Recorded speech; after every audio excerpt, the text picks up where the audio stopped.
nggak harus langsung menilai kalau reklamasi itu semuanya berdampak negatif, tapi ada dasar hukumnya yang memang di situ mengatakan Undang-Undang Nomor 27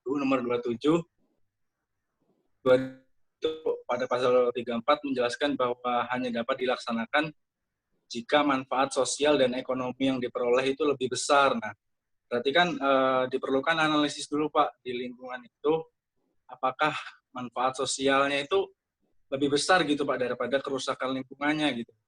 Jadi ya kalau menurut saya ya Pak ya, itu semua analisis para pemegang proyeknya gitu Pak. Jadi kalau saya rasa reklamasi ini jika memang bagus perencanaannya dan dinilai keuntungan ekonominya besar, ya bisa dilanjutkan gitu Pak. Cuman kalau misalkan sangat merugikan nelayan gitu, ya saya rasa kurang pas gitu Pak. Oke. Jadi misalnya begini ya, salah satu misalnya kalau nelayan itu terdampak terhadap lokasi ya, terdapat rumahnya gitu. Nah, mau nggak si pengusaha yang punya pulau itu mengalokasikan di situ ya, di 17 pulau itu ada penempatan untuk nelayan gitu.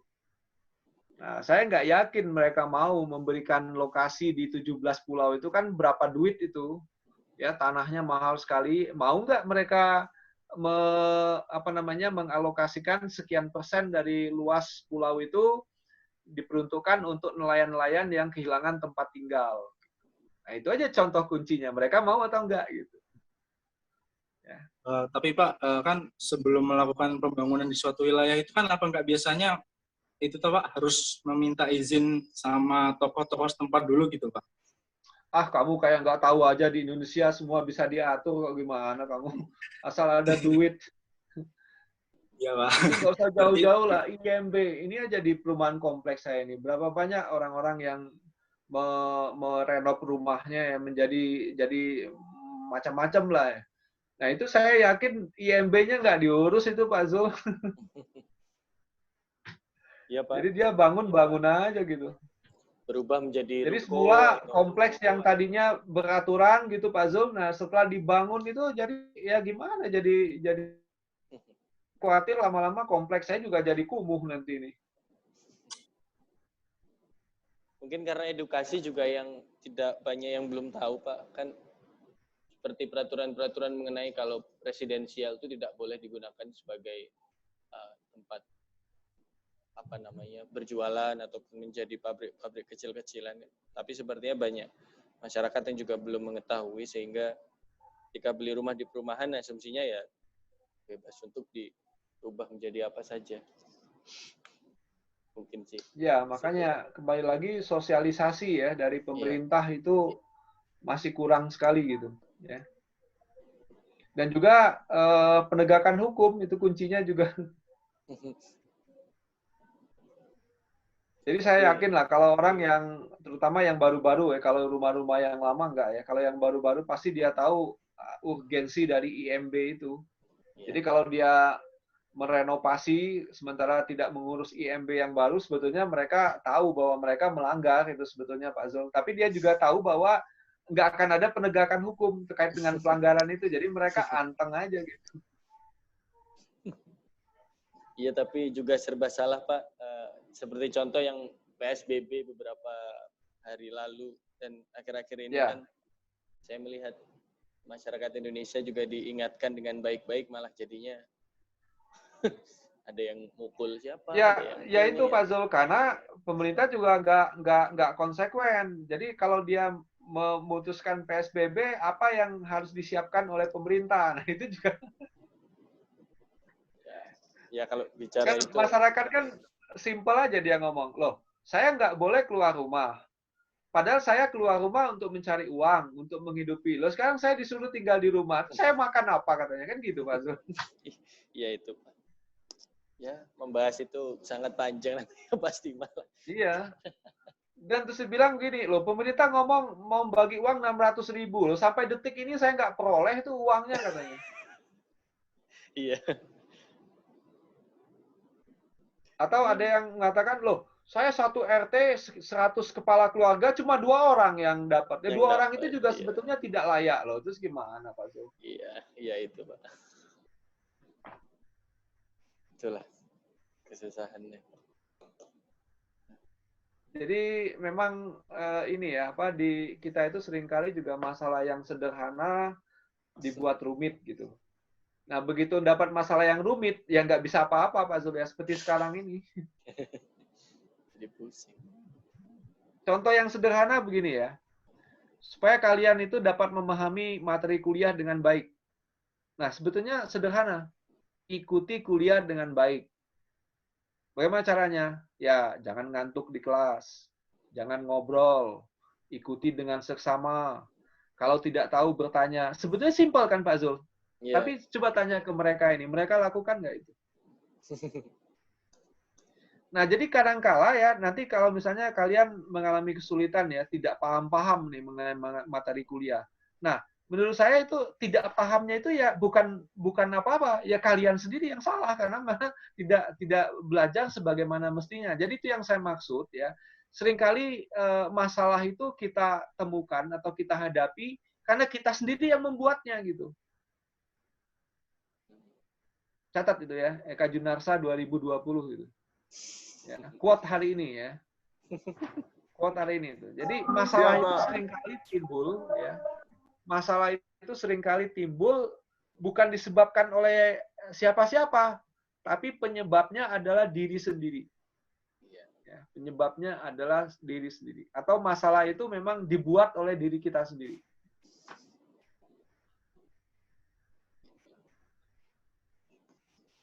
Oke, silakan kalau ada yang ingin memberi komentar atau ingin membantah statement saya, silakan.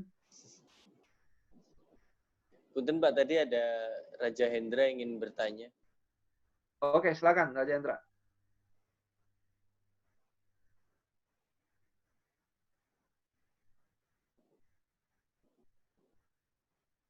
Silakan Raja. Suaranya tidak terdengar.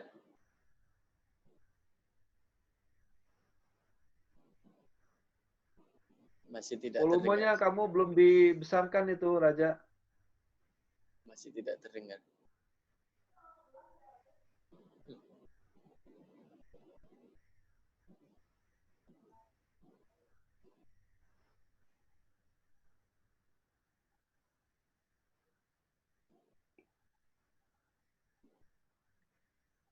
Halo Pak.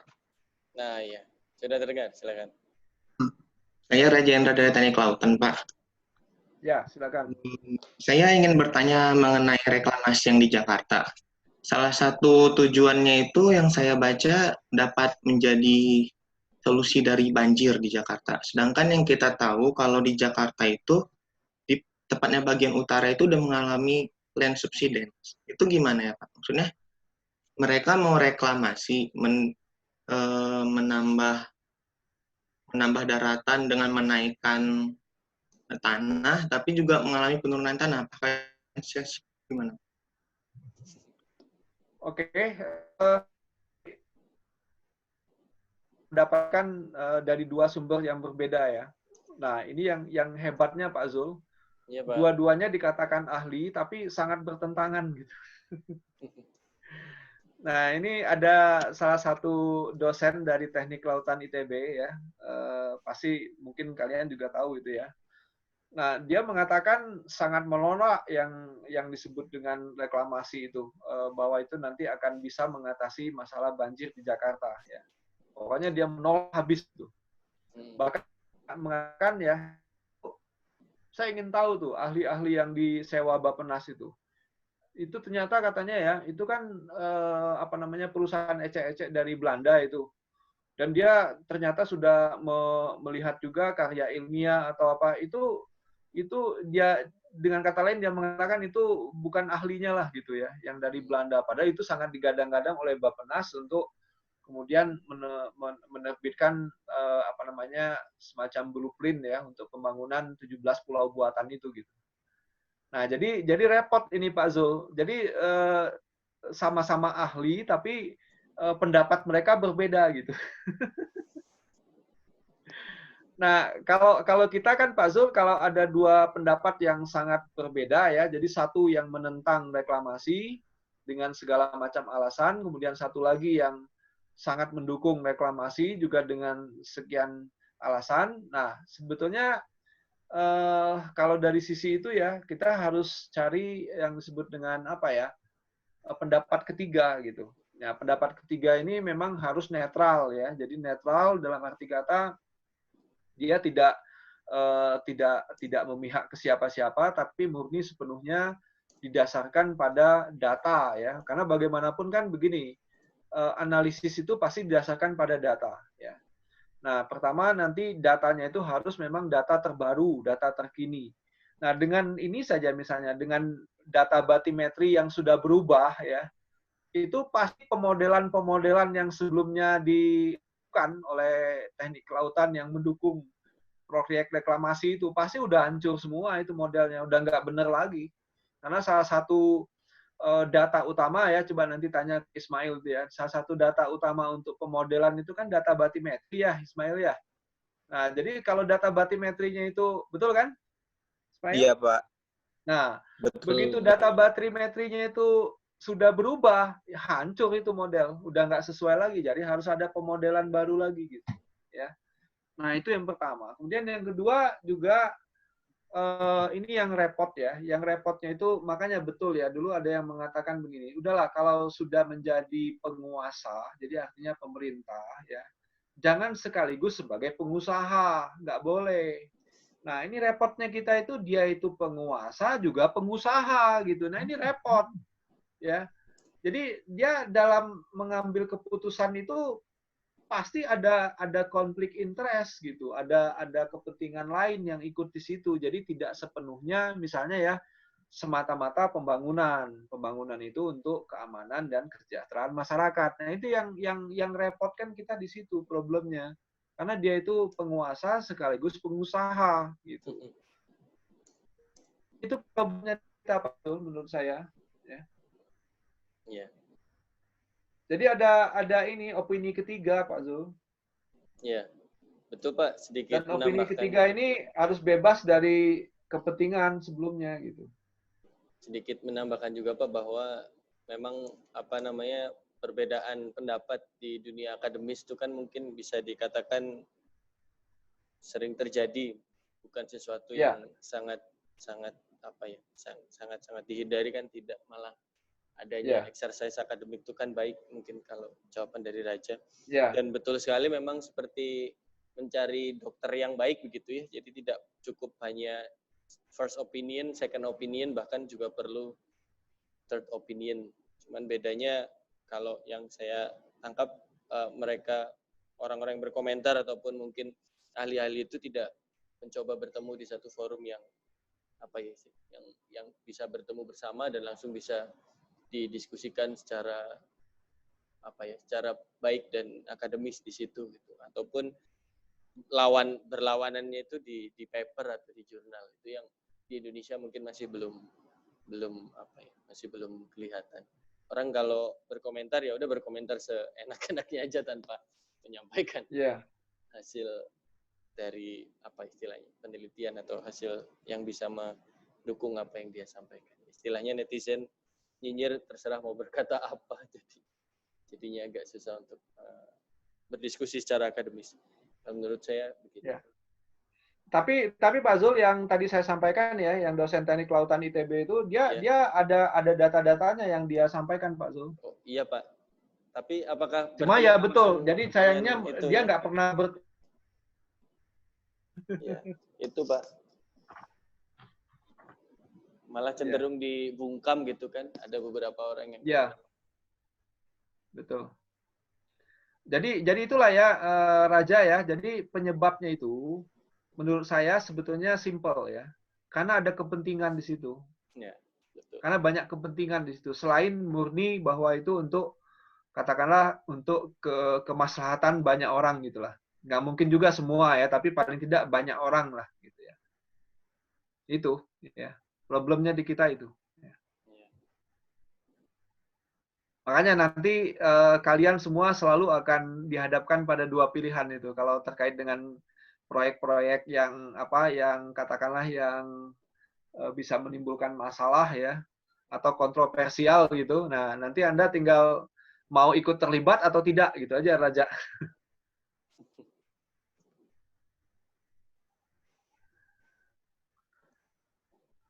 Pak, saya ingin bertanya. Silakan, Ayu. Untuk mengenai pembangunan 17 pulau buatan itu, Pak, apakah sangat berdampak pada zona nilai tanah di lautnya, Pak? Apa gimana ya, Pak? Dampaknya apa gitu buat zona nilai tanah di lautnya? Yang jelas ya, kalau nanti itu sudah jadi pulau ya, kan menjadi daratan itu, ya, itu nilainya luar biasa, udah dihitung-hitung itu berapa duit itu, ya.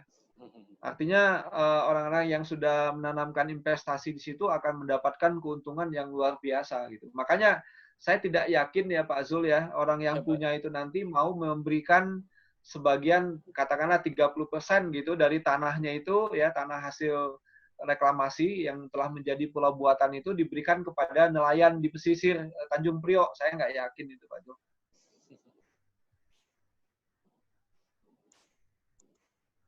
Jadi begitu Ayu ya. Jadi karena nilai ekonominya itu tinggi sekali Pak Zul. Ya, karena memiliki kepentingan tadi itu Pak. Iya, betul. Nah, ya begitu Ayu ya. Iya baik Pak, terima kasih Pak. Ada pertanyaan tambahan Pak dari Fahrul. Mungkin Fahrul bisa menyampaikan. Silakan. Pak, saya izin bertanya Pak. Ya, silakan. Mana mukamu? Muka kamu mana? Nggak usah ya Pak. Nggak gini aja. Saya belum tahu kamu yang mana orangnya. Kalau kamu orang yang terkenal sih nggak perlu. Tapi kan kamu belum terkenal. Gelap Pak. Coba di center dulu mukanya. Mana ya? Saya ingin tahu aja Pak Harul itu yang mana gitu orangnya. Gelap juga. Gini. Oh ya udah oke. Udah tutup aja nggak apa-apa. Pak, saya izin bertanya yang perihal estuari. Kan kalau kita ingin merekayasa suatu atau melakukan kegiatan pembangunan di pesisir kan harus mengetahui jenis estuarinya. Tapi kemarin saya cari itu di internet, di Google itu masih sedikit yang diketahui estuari dengan karakteristiknya. Tapi kan kalau kita mau merekayasa perlu mengetahui karakteristik estuari di tempat itu.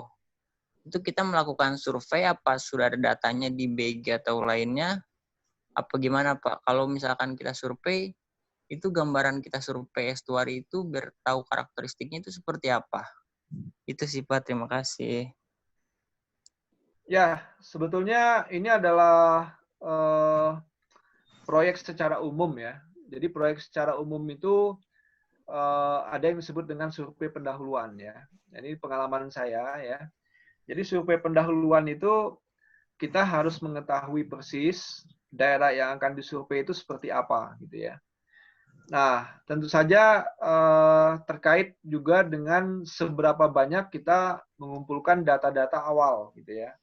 Nah, kalau data-data awal itu cukup ya, itu memang kita tidak perlu survei lapangan. Tapi kalau seperti yang kamu katakan sendiri bahwa kalau nanti data awal itu minim, ya sangat sedikit gitu.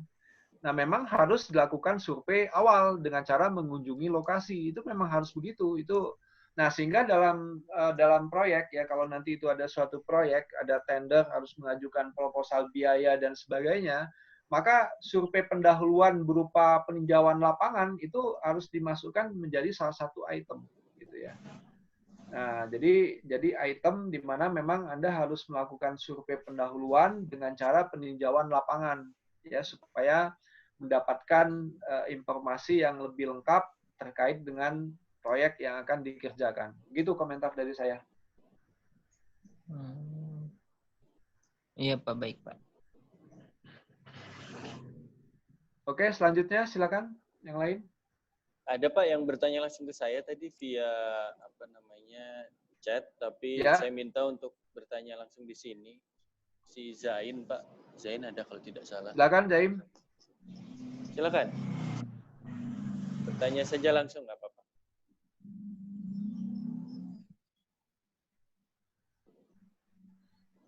Di unmute dulu ya Zain ya. Sebentar saya unmute dulu. Nah. Udah, silakan. Izin bertanya, Pak. Ya. Jika kita ingin membuat tambak udang, kita perlu nggak memperhatikan rancangan bangunan dan konstruksinya itu seperti kita merancang bangunan lain, Pak? Ada nggak konstruksi yang baiknya itu seperti apa? Terima kasih, Pak. Itu aja.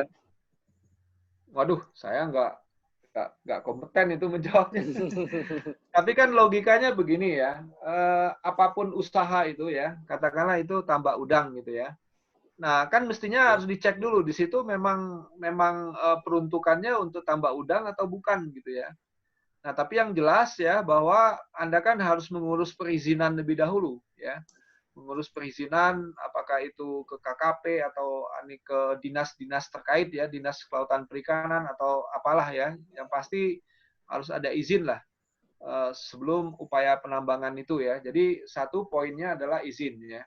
Nah, kemudian yang kedua ya terkait dengan pembangunan ya, bahwa tambak udang ini kan seperti bangunan juga sebetulnya ya. Jadi ada pekerjaan kerekayasaan di situ gitu ya. Nah, tentu pasti ada saya yakin ya buku-buku yang menjelaskan mengenai bagaimana katakanlah membangun tambak udang yang baik gitu ya, sehingga nanti menghasilkan udang sesuai dengan yang diharapkan. Jadi pasti ada lah bukunya, itu tinggal dibaca saja lah ya. Jadi ada dua sisi di sini. Jadi sisi pertama Anda harus mengurus perizinan supaya nanti jangan sampai nanti tambak udang yang Anda akan bangun itu ilegal gitu ya. Nah, kemudian dari sisi teknis saya yakin pasti ada buku, ada pengetahuan, ada ilmu yang terkait bagaimana membuat suatu tambak udang yang sesuai dengan yang diharapkan. Itu komentar saya, Zain.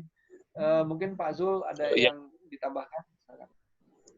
Saya juga kurang kompeten Pak kalau menjawab konstruksi tambak udang seperti apa karena tidak punya tambak udang juga Pak. Cuman yang pasti kalau dari saya mungkin yang jadi perlu perhatian adalah karena sudah memiliki pengetahuan mengenai tadi perekayasaan wilayah, harus dicek juga, betul kata Pak Eka, apakah di rencana daerah tersebut, apakah memang diperuntukkan untuk tambak atau jangan-jangan sebetulnya adalah daerah konservasi yang tidak boleh untuk dipakai untuk menjadi sebuah tambak atau lokasi-lokasi yang memang tidak diperuntukkan untuk tambak. Ya mungkin memang kata Pak Eka tadi menyampaikan enforcing atau hukumannya masih belum ada di Indonesia, tapi kalau tidak kita mulai dari kita sendiri mengikuti peraturan, ya siapa lagi? Mungkin kalau ternyata Zain ingin membangun tambak udang di dekat rumahnya, nah itu mungkin yang perlu diperhatikan kalau menurut saya. Ya selain ngurus izin juga. Tapi kalau setahu saya Pak, banyak tambak udang yang kecil-kecilan sepertinya tidak menggunakan izin Pak. Seperti itu. Langsung hajar aja gitu. Nggak usah jauh-jauh aja Pak, rumah aja, rumah kan banyak yang membuat kos-kosan apa kan nggak ada izin itu. Iya, itu pergantian peruntukan kan memang seharusnya izin. Iya. Ya, itulah Pak. Baik, gitu ya, Dain. Iya Pak. Kita sesi ini berakhir ya Pak Zul ya, jadi nggak ada penambahan. Berapa menit lagi Pak? 2 menit lagi ya? Sisa 2 menit lagi Pak, pas 2 menit. Nah, silakan kalau ada yang masih ingin menyampaikan 2 menit.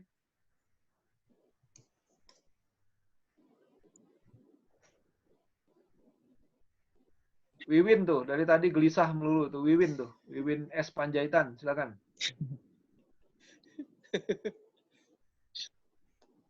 Dari tadi goyang-goyang terus dia. Nggak ada, Pak. Oh, nggak ada. Baik, kalau tidak ada, ini adalah kuliah penutup ya Pak Zul ya? Betul, Pak. Nanti dikoreksi itunya minggu ke-14 harusnya ke-15 ya Pak Zul. Tadi di iya, apa Pak. di Siap, awal siap. itu ada Siap, Pak. Ya, salah itunya, untuk, Pak. Salah linknya. Ya. Ya. Jadi saya mengucapkan terima kasih ya atas perhatian dari para peserta ya terhadap perkuliahan ini dari sejak awal sampai dengan kuliah hari ini ya, baik secara langsung maupun secara online. Semoga apa-apa yang diberikan bermanfaat ya. Saya mengucapkan terima kasih. Baik, sekaligus pamit juga ya. Jadi semoga tetap sehat ya, semoga tetap sehat kita semua dan badai corona ini cepat berlalu ya. Amin, amin. Baik. Selamat siang. Assalamualaikum warahmatullahi wabarakatuh. Waalaikumsalam. Terima kasih. Terima kasih. Waalaikumsalam warahmatullahi wabarakatuh. Terima kasih, Pak. Terima kasih, Pak. Terima kasih, Pak. Ya. Terima kasih, Pak. Terima Terima kasih, Pak.